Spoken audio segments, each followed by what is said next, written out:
السلام عليكم ورحمة الله وبركاته ودي تكبراتشو تملكاتشوشي بيالاچوبت እንደምን አላችሁልኝ እንደምን ቆያችሁኝ ያልኩኝ ያላህ ሰላም እዝነቱ ወይ ምርህራይውና በረከቱ ለሁላችሁም ይሁንና በዛሬው ዕለት በርዕሴ ላይ እንደምታዩት ወንድሜ መሐመድ አልዓሩሲ ሳት የሆነውን ውይይቱን አልহামዱሊላህ ከነዚህ ወንድሞች ጋር እና እህቶች ጋር ያደርጋል እንሰማዋለን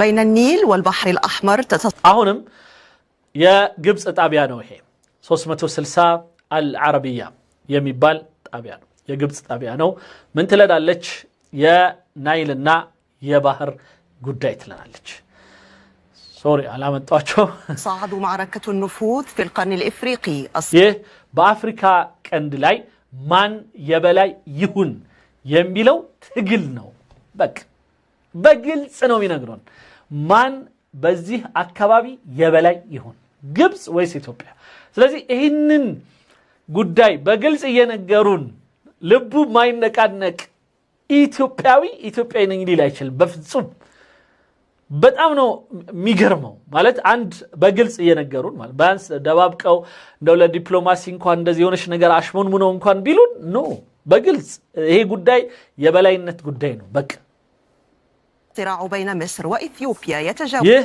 በኢትዮጵያና በግብጽ መካከል ያለ ትግል ነው صد النهضة بكثير اتهامات إثيوبية لمصر بعرقلة በተለይ ከህዳሴ ግድብ ጋር የተያያዘም ነው አሁን ደግሞ ኢትዮጵያ ከህዳሴ ግድቡ ጋር ተያይዞ ባገኘችው ድል ግብጾች የተቆጡ በመሆኑ በቀይ ባህሩ ላይ በቀላቸውን ተያይዘውታል ኢትዮጵያን ከባህር በር እንዳትደርስ ለማድረግ ሁሉንም ድንጋይ የፈነቀሉ ይገኛሉ هدفها الاستراتيجية فهل نحن أمام تنافس سياسي ስለዚህ አሁንኛ ታዲያ የፖለቲካ ውድድር ውስጥ ነን أم بداية صراع أكبر ወይስ ከዛ ከፍ ያለ ትግል ውስጥ ነን مفتوح على المياه والممرات البحرية ከናይል ውሃ ጋርና ከባህር መተላለፊያ ጋራ የተያያዘ وكذلك أنباء عن طلب جنوب السودان من مصر إغراق قاعدة عسكرية في منطقة جوت القريبة من الحدود الإثيوبية ሌላው ከኢትዮጵያ ድንበር በጣም የተጠጋ የሆነው የደቡብ ሱዳን ላይ የተቀመጠውን የግብጽ ምንድነው ስሙ የጦር ቤዝ እንድታነሳ ተጨማሪ ድጋሚ ጥያቄ ተጠይቋል فهل ما سبق كله مؤشر على إعادة رسم موازين القوى في المنطقة ታዲያ ይህ አሁንም የኃይል ሚዛንን በእንደገና በአዲስ መልኩ እየተሰመረ ነው ወይ لمناقشة ذلك أرحب بداية من أديس أبابا بالسيد محمد العروسي ስለዚህ አሁን ላይ አሁንም ይህንን ፕሮግራም ለማድረግ ወንድም መሐመድ አልዓሩሲ የኢትዮጵያ ፓርላማ አባል የሆኑትን ሰው ጋብዣለሁ አንድ نائب في البرلمان الإثيوبي على أن تلتحق بنا لاحقا ضيفتنا من القاهرة ከዛ ውጪ አንዲት ከካይሮ ደግሞ እንግዳ ጋብዘናል እሷም ተከትላለች بداية سيد محمد اتهامات إثيوبية لمصر እስኪ እንጀምር አሁን ላይ ኢትዮጵያ ግብጽን መክሰሷ بعرقلة محاولاتها أو رغبتها في التنمية الاستراتيجية ومحاولة تطويقها ما أوجه ذلك ኢትዮጵያ የባህር በር ለመድረስ በመታደርገው ጥረት ላይ ግብጽ የስትራቴጂ መንገድ ያዘችብኝ በሚል ኢትዮጵያ ላይ ያነጣጠረ የሆነ እንቅስቃሴዎችን እንደምታደርግ እየከሰሳችሁ ነው أين يتجلى أو تتجلى هذه العرقلة ይህ የግብጽ ማደናቀፍ ሂደት ምን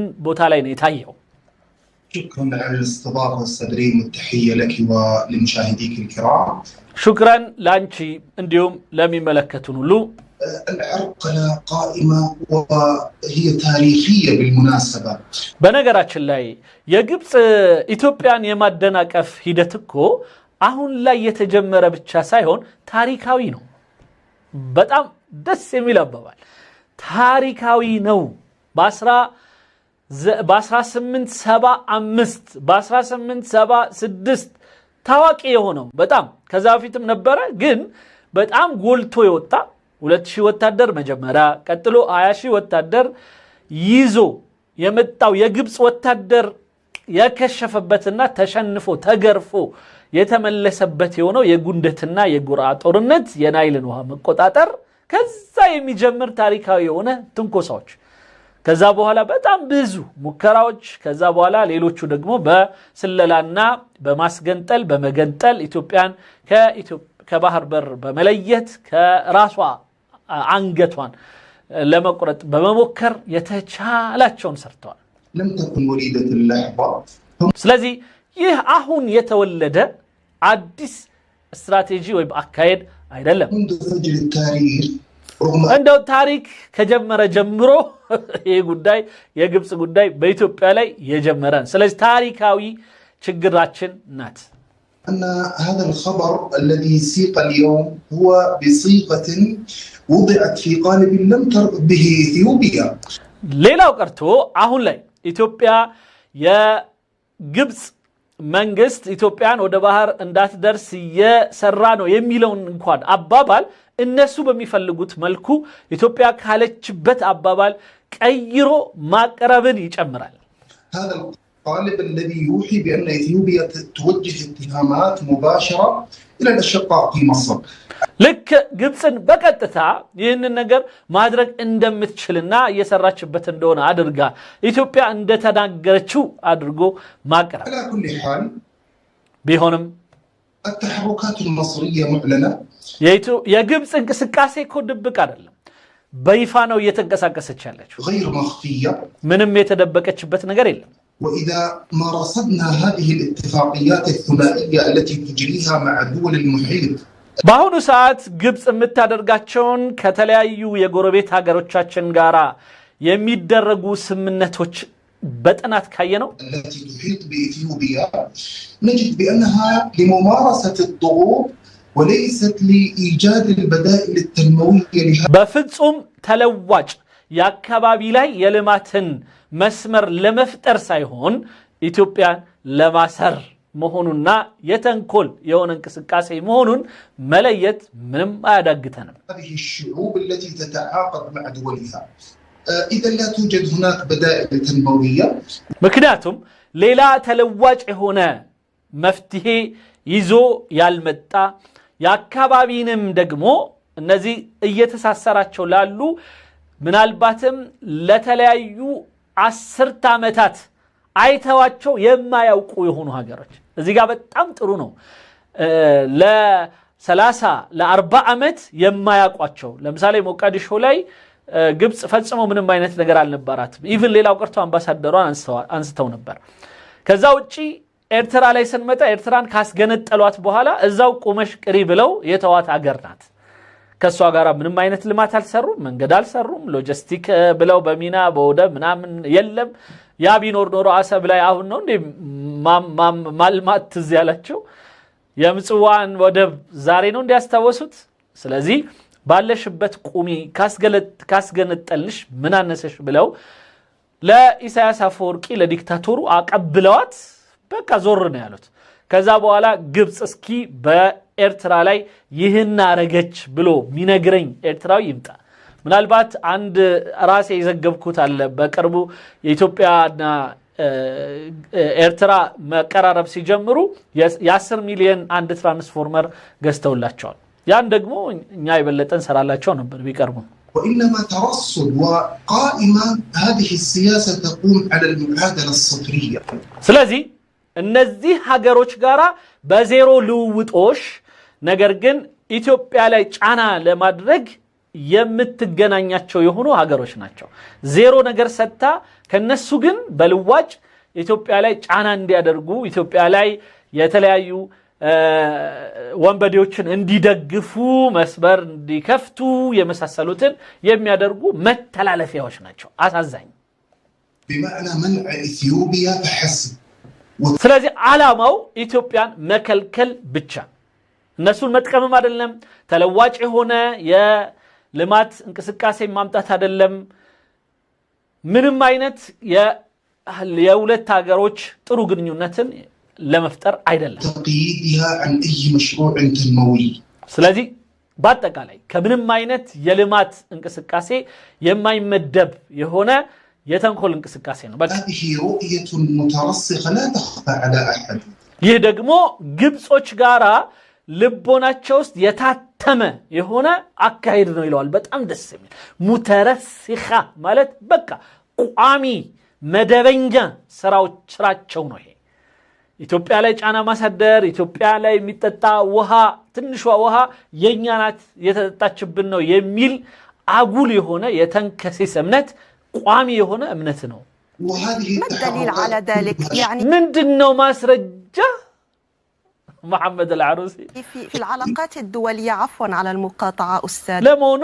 ስላቋረጥኩ በጣም ይቅርታ ሀገር ለሀገር መገናኘቱ የታወቀ ነው ማለት ግብጽ ከኤርትራ ጋር ከሶማሌ ጋር ከጅቡቲ ጋር እንዲህ አይነት እንቅስቃሴ ብትፈጥር ምንድነው ችግሩ محمد في العلاقات الدولية وعلاقات الإفريقية أيضا من الطبيعي مثلا أن تجري دولة مباحثات ኖርማል አይደል እንዴ አንድ ሀገር ከአንድ ሀገር ጋራ አንድ የንግድም ሆነ የልውጦሽ የተለያዩ ምርምሮች አብረው ቢያደርጉ ጥናቶች ምንድነው ችግር نحن نقول متى تذكرت يا مصر إريتريا وجيبوتي والصومال أين كنت 40 سنة أين كنت بعدما فصلت إريتريا من أمها الأساسي أو الأصلي كأصل كونتشو كإثيوبيا كجنت الشات بوالا لإرترا من أرجش اللاتال قبسيت بلا نوم تيكات أو تعقد اتفاقيات مع دولة أخرى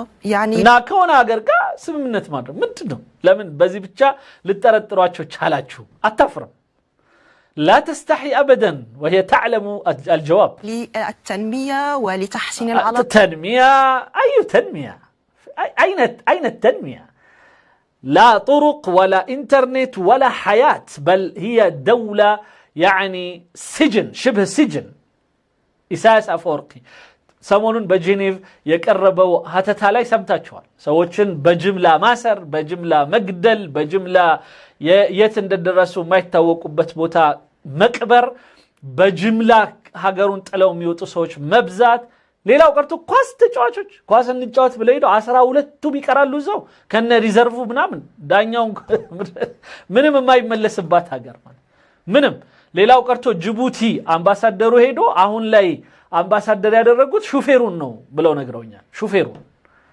አስዋሹን ይሄንን ኤርትራውያኖች እባካችሁ የጅቡቲ አምባሳደራችሁ የአምባሳደሩ ሹፌር ነው እሱ በቃ አንተ አምባሳደሩን ተባለ እሺ ያለ ከሹፌርነት ወደ አምባሳደርነት እድገት አገኘ አምባሳደሩ የት ሄደ አናቀም አመለጠ መሰለኝ በዛ እና 9 ሀገር ብቻ ነው ወይም 8 ሀገር አምባሳደር ያላት ኤርትራ ስለዚህ እውቅና ይላት ማለት እኮ ብዙ ሀገር ላይ ኢቭን ሶማሌላንድ 34 ሀገር ኤምባሲ የሚመስል የሆነ ቢሮዎች አሏት ሶማሌላንድ 34 ሀገር ምናልባት በፓስፖርት ኃይል የሶማሌላንድ ፓስፖርት የበለጠ ጠንካራ ነው አንዳንድ ኤርትራውያኖች ወደ ሃርጌሳ ሄደው የሶማሌ ፓስፖርት ይዘው ነው የሚሄዱት እና ኢትዮጵያ መጥተው የኢትዮጵያ ፓስፖርት ይዘው ነው የተለያዩ ቦታ የሚንቀሳቀሱት يعني لماذا هناك من الجانب الإثيوبي هذا التصور أن هذه الاتفاقيات هي لعرقلة إثيوبيا እና ከኢትዮጵያውያኖች አንዳንዶቻችሁ የግብጽ እዚህ የሄደች ስምነት ማድረጓ ኢትዮጵያን ለማደናቀፍ ነው ብላችሁ እንድታስቡ ለምን አረጋችሁ لأنها جاءت في أوقات تستغل فيها الأزمات የመጣበት ጊዜው ነው ግርግርን ተከትሎ ኢትዮጵያ የባህር በር ፍላጎቷን ተከትሎ የመጣ የሆነ የሁለትዮሽ የሶስትዮሽ አጉል ግንኙነት ደግሞ ምንም አይነት ቀደም እንደገለጸው የልማት ነገር የሌለበት ውሸት تعبر يعني بوضوح عن هذه الرغبة المصرية عن معارضة الطموحات الإثيوبية በግልጽ ደግሞ የኢትዮጵያን ፍላጎት ጥማት ለመቃወም እያለች ደግሞ በግልጽ ግብጽም እየነገረችን ነው።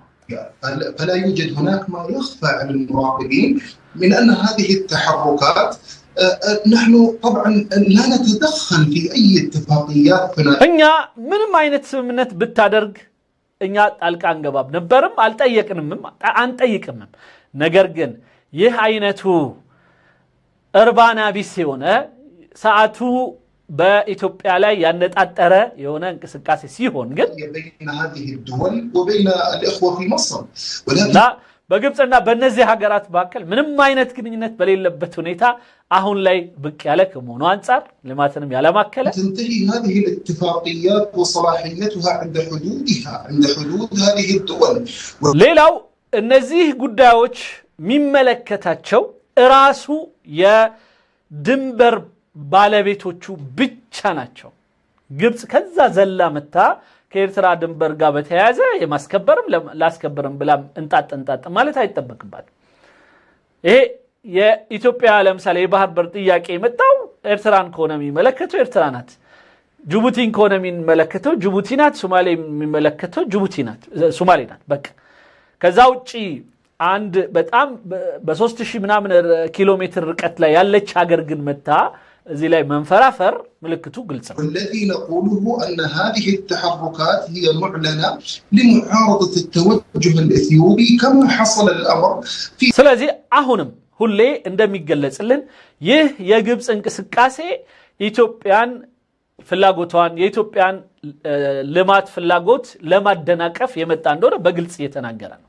سد النهضة ومن قبل سد النهضة የህዳሴ ግድብ ጉዳይ ጋር ከህዳሴ ግድብ በፊትም የሚነሱ ከሆኑ ጉዳዮችና አጀንዳዎችን አብሮ የሚያንቀሳቅስ የሆነ እንቅስቃሴ ነው። تاريخيا هناك أحداث لا يسعنا المجال لسردها ስለዚህ ላይ ምንም መዘርዘር አያስፈልገኝም። ግልጽ የሆነ እና ምንም ማንም ሰው የሚያውቀው የሆነ የግብጽ እንቅስቃሴ ነው። العموم إثيوبيا لا يمكن أن تمتنع حسب هذه الرغبات القائمة على هذه المعادلة الصفرية لا يمكن. ስለዚህ ይሄ ዜሮ ላይ የተመሰረተ የሆነ የግብጽን እንቅስቃሴ ተከትሎ ኢትዮጵያ ከፍላጎቷ ወደ ኋላ ትላለች ብሎ የሚያስብ ከሆነ ተሳስቷል።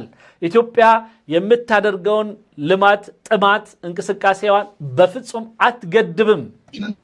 تمتنع عن تحقيق أهدافها ይህንን ዓላማዋን ሳታሳካ ወደ ኋላ አትልም። وهذه السياسة المطروحة እናም ወደ ባህር መድረሷ አይቀርም። أيضا هي تأتي لتقويض الاستقرار في حقيقة الأمر. በነገራችን ላይ የግብጽ እንቅስቃሴ ኢትዮጵያን ለመገደብ በሚል ይሁን እንጂ አካባቢውን ደግሞ እያመሰ መሆኑም ደግሞ ሊታወቅ ይገባል። የሌለ ነገር በመፍጠር ወይም አካባቢው ላይ እኔ ያለሁኝ ብሎ ሀገር ለሀገር ለማላላስ የሚደረግ እንቅስቃሴ ከመሆኑ አኳያ አካባቢውን ማተራመስ የሚል ስም ሊሰጠው ይገባል። በጣም ጥሩ ነጥብ ነው የሚያነሳው። ليست هناك يعني حجة قانونية تتقدم بها مصر لمعارضة الطموحات الإثيوبية. ምክንያቱም የኢትዮጵያን ጥማት ፍላጎት ለመቃወም በቂ የሚባል የሆነ ህግ አግባብ ያለው የሆነ ምንም አይነት ምክንያት ለግብጽ የላትም። ግብጽ እዚህ ቦታ ላይ ቦታ የላትም። ليست من قرن أفريقيا ولا دول يعني مجاورة لأثيوبيا. لماذا مصر هنا أصلا؟ لماذا؟ إلا الحسد والحقد والغل والانتقام فيما حققته إثيوبيا في سد النهضة. ስለዚህ በኢትዮጵያ በኩል ከህዳሴ ግድብ ጋር ያረጋገጠችው ነገር ልማቷ ፍላጎቷ ምናምን ላይ እንቅፋት ለመሆን የመጣ የምቀኝነት የሪቬንጅ ወይም የበቀል እርምጃ እንጂ نحن بصدد تصحيح جغرافي يعني إذا صحت العبارة هذا الوضع ምናልባት ማስተካከል ከሆነ ኢትዮጵያ የተሰራባትን የጂኦግራፊያዊ በደል ለማረም ነው። በቃ ይሄንን የጂኦግራፊያዊ በደል አላህ ያመጣባት አይደለም። አላህ ሰጥቷት እኔ ሁሌ ሱረቱል ቡሩጅ ቁርአን ላይ በቀራሁ ቁጥር ኢትዮጵያን አያታለሁ። ወሰማኢ ዛቲል ቡሩጅ የሚለው የቁርአን አንቀጽ ውስጥ እነ ካሌብ እነ ኢዛና ይታዩኛል። እነዛ ያመኑ ሰዎች በየመን ላይ በሳት ጉድጓድ ቆፍሮ የሚያቃጥላቸው ሰው በተፈጠረ ጊዜ ያ ካሌብ እዚህ ኢትዮጵያ ውስጥ ያለው ንጉስ እንዴት እዛ አካባቢ አማኞች ይጠቃሉ ብሎ ወታደሮቹን ይዞ እዛ የዙነዋስ የሚባለውን ዱርዬ መንግስት ገርስሶ ጥሎ የመንን በሙሉ ተቆጣጥሮ እና አብርሃ እና አጽብሃን አስቀምጦ ከዛ በኋላም ሀገሪቷን ማስተዳደር እንደቻለ የማምንበት የሆነ አላህ ቁርአን ላይ وما نقموا منهم إلا أن يؤمنوا بالله العزيز الحميد بجيتا بفتحري أمنن بيتا بمالتاتشو إن الذين فتنوا المؤمنين النزا مؤمنوچن ومؤمنانن يفتنوا يونسوچ بتفتروا جزي كذي كيتوبيا إني اللهلاچو بلو هيدو دل ያደረገላቸው የሆነ ኢትዮጵያዊ ንጉስ እንዳለ ሳቅ ያኔ መሰለ ትልቅ የሆነ ገድል የሰራ ኢትዮጵያዊ የተወለደችባት ሀገር ዛሬ በማንም ተልካሻ የጣሊያን አሽከር ከጣሊያን ጋር ሆኖ እስከ ሊቢያ ድረስ እዚህም ኢትዮጵያ ውስጥ ገብቶ ድረስ በባንዳነት ሲያገለግል የነበረ የነ ኢድሪስ አዋቲና መሰሎቹ ርዝራዥ የሆኑ ዱርዬዎች ከግብጽ ከካይሮ ተነስተው ኢትዮጵያን የደፈሩ ጊዜ ኢትዮጵያን የገነጠሉ ጊዜ ኢትዮጵያን ያዋረዱ ጊዜ ያኔ ነው ኢትዮጵያ ከባህር በር የተወገደችው። ስለዚህ ይሄንን ማስመለስ የኢትዮጵያውያን ሁሉ ኃላፊነት እንደሆነ ሊያውቅ ይገባዋል። ኤርትራዊ ሆኖ እስኪ ይሄንን ሙስሊም ሆኖ የቁርአኑን የቀራ ወሰማኢ ዛቲል ቡሩጅ የቀራ ሰው በታሪክ ያንብብ እዛ ውስጥ እነ ጠበሪን እነ ቁርጡቢ ትላልቅ የታሪክ ጸሐፊዎች ምን እንዳሉ እዛ ላይ ካሊብን ጋሊብ ያሉ እየጻፉ ከኢትዮጵያ የተነሳው መሪ በወቅቱ ፋርሳውያንን በየመን አካባቢ የነበረው ዙነዋስ የሚባለውን ማንኛውንም ትላልቅ የሆነ ዱርዬውላ ገፈታትሮ በሚነግስበት ወቅት በየትኛው ባህር ነው ያለፈው? የትኛው ኤርትራ ናት በወቅቱ እና እለፍ ብላ መንገድ የከፈተችለት? የለም።